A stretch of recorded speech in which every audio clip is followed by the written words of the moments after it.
इनकी इस मानसिकता को देखना होगा। याद रखना, ये कितना भी राग अलापे हैं, कल संसद में संविधान पे चर्चा हो रही थी, लेकिन मुद्दा संभल का उठ रहा था। और संभल में इन्हीं के समय में 46 वर्ष पहले जिस मंदिर को बंद कर दिया गया, वो मंदिर फिर से सामने, सबके सामने आ गया। इनकी वास्तविकता को सबके सामने प्रस्तुत कर दिया। याद करिए ना, क्या वो संभल में इतना प्राचीन मंदिर क्या रातों रात प्रशासन ने बना दिया? क्या वहां बजरंगबली की इतनी प्राचीन मूर्ति रातों रात आ गई? क्या वहां पर जो ज्योतिर्लिंग निकला है, क्या यह आस्था नहीं थी? क्या उन दरिंदों को आज तक सजा क्यों नहीं मिली? इन्होंने 46 वर्ष पहले संभल के अंदर नरसंहार किया था।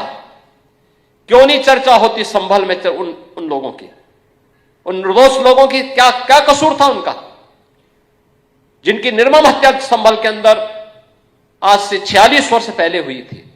लेकिन जो भी उस सच को बोलेगा उसको धमकी दी जाएगी, उनका मुंह बंद कराने का प्रयास होगा।